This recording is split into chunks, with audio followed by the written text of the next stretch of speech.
The sun hung low over the Gobi Desert, casting long skeletal shadows across the entrance of the Iron Gate Pass. This narrow canyon, carved by forgotten winds and ancient gods, was once the beating heart of the Great Silk Road. Wei Feng stood at the highest watchtower, his graying hair whipping in the dry, rhythmic gusts of the northern gale. For 40 years, he had been the silent sentinel of this desolate stretch, guarding a gate that the world had slowly begun to forget. Beneath his feet lay the dust of 1,000 caravans, each grain of sand holding a whisper of a merchant's prayer or a warrior's dying breath. His hand rested on the pommel of the dust settler, a heavy broadsword that had not tasted blood in over a decade.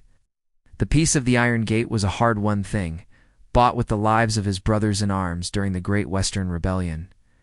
Now, the Silk Road was changing. The maps were being redrawn, and the riches moved through newer, safer routes to the south. Yet, Wei Feng remained, bound by an oath to a master, who had long since passed into the halls of the ancestors. He watched a single hawk circle the jagged peaks, its cry the only sound in the oppressive silence of the twilight hour. To the common traveler, this was merely a shortcut through the mountains, but to those of the Jianghu, it was a place of heavy karma. Rumors persisted that the Iron Gate Pass was not just a physical location, but a meridian point of the Earth's own internal energy. As the first star blinked into existence, a distant cloud of dust appeared on the horizon, moving faster than any merchant camel. Wei Feng's eyes narrowed, his internal cultivation, the ever-flowing sands, beginning to hum within his meridians. The riders approached with a calculated ferocity, their black banners fluttering like the wings of carrion birds. They were the Black Wind Raiders, a remnant of the old world that still sought to plunder the ghosts of the Silk Road.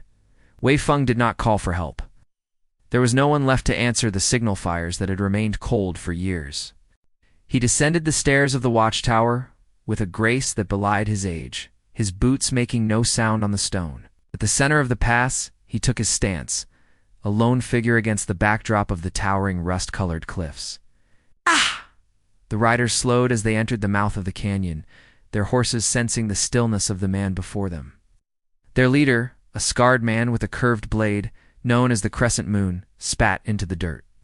"Old man, the Silk Road is dead, and your emperor has forgotten this gate exists," the raider growled. Wei Feng smiled faintly, the wrinkles around his eyes deepening like the cracks in the desert floor. "Emperor may forget and the merchants may stray, but the Iron Gate remembers every footstep," he replied. The leader laughed, a harsh grating sound that echoed off the canyon walls like a chorus of demons. With a sudden flick of his wrist, the raider signaled the attack and 5 men charged forward, blades gleaming in the moonlight. Wei Feng did not draw his sword immediately. Instead, he shifted his weight, using the whirlwind step to evade the first strike. He moved like a shadow, his palms striking out with the force of a collapsing sand dune. The first raider fell without a sound, his breath stolen by a precise strike to the solar plexus. The second and third attackers found themselves hitting nothing but air as Wei Feng flowed around them like water. Finally, the dust settler cleared its scabbard, the heavy iron singing a low, vibrating note of authority. With a single sweeping arc, Wei Feng unleashed a wave of ki that sent the remaining horsemen tumbling from their mounts.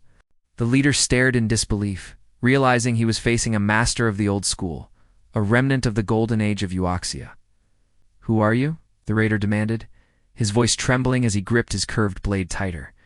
"I am the echo of the pass," Wei Feng said, his voice carrying the weight of 40 winters. The leader charged, his blade moving in a blur of silver light, attempting to overwhelm the old man with sheer speed. But the Iron Gate Pass was Wei Feng's domain. He knew every pebble, every gust of wind, and every angle of the moonlight. He parried the strike with a jarring resonance, the impact shattering the raider's poise. With a swift flick, the dust settler came to rest against the raider's throat, its edge cold and unforgiving. "Leave this place, and never return to the Iron Gate," Wei Feng commanded, his eyes glowing with an inner light. The raiders scrambled away into the night, leaving the pass once again to the silence and the stars. Wei Feng sheathed his blade, feeling the familiar ache in his joints as the adrenaline faded. Looked up at the moon, wondering how many more years he would have to hold this threshold. The next morning brought a different kind of visitor, a young monk traveling with a heavy satchel of scrolls. The monk bowed low, his face etched with the exhaustion of 1,000 miles of travel. "Master, I seek the path to the western heaven," the monk said, his voice dry and raspy. Wei Feng offered him water and a place to rest in the shade of the gatehouse. As they sat together, the monk spoke of the world beyond the desert, of rising cities and falling dynasties. He spoke of how the Iron Gate Pass was now a legend, a story told to children about the heroes of old. "People say this place is haunted by the spirits of those who died for gold," the monk remarked, looking at the cliffs. Wei Feng shook his head. "It is not haunted by spirits, but by time itself." He explained how the pass acted as a vessel, holding the memories of every era that had passed through its narrow throat. The monk listened intently, realizing that the old man was more than a guard. He was a living chronicle of the Silk Road.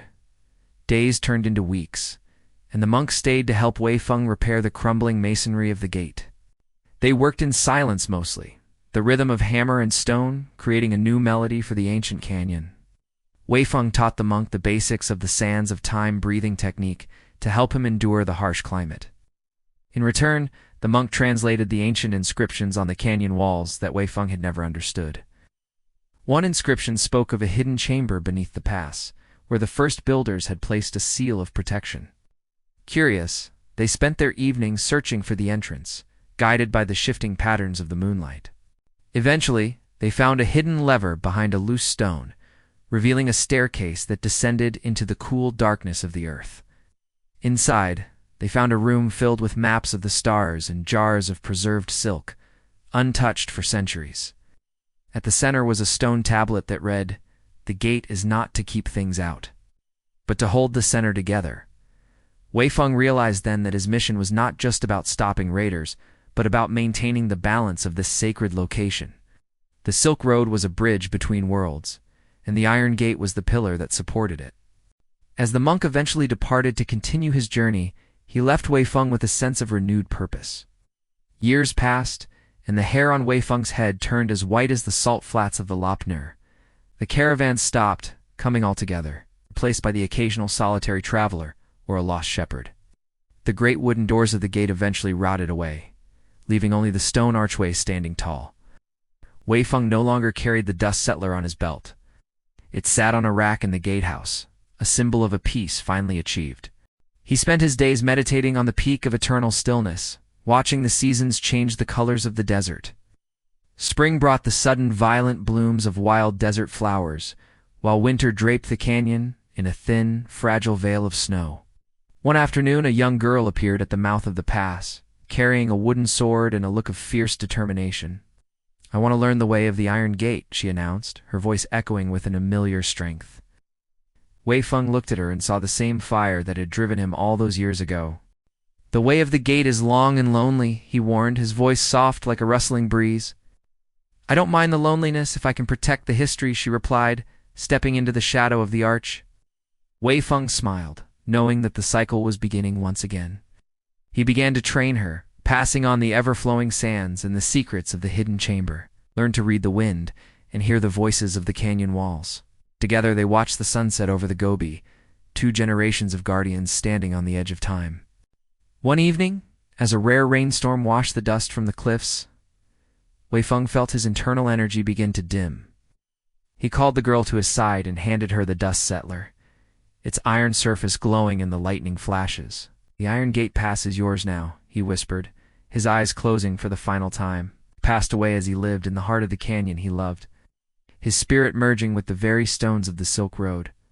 The girl buried him on the highest watchtower, marking the spot with a simple pile of river stones.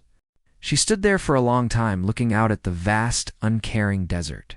The Silk Road was truly a memory now, a line on an old map that no one used.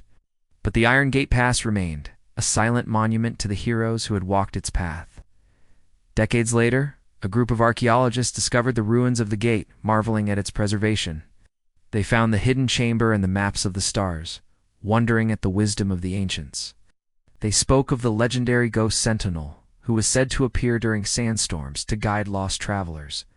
The world had moved on to steel and steam, but the magic of the past lingered in the air, like the scent of old incense. Deep in the heart of the canyon, a single polished broadsword leaned against a stone tablet. The wind whistled through the archway, sounding suspiciously like a master praising a student. Every grain of sand in the Iron Gate Pass still held its secret, waiting for the next era to arrive. For in the world of Wuxia, a location is never just a place. It is a witness to the soul's journey. And the Iron Gate will always be there, guarding the forgotten dreams of the Silk Road. The sun sets, the moon rises, and the story of the past flows on like an eternal river. The duty of the hero is never truly finished. It simply changes hands under the watch of the desert stars. If you enjoyed this journey through time and martial legends, please leave a comment, like this video, share it with your fellow travelers, and subscribe to Storycraft Studio for more tales of the Zhenghu.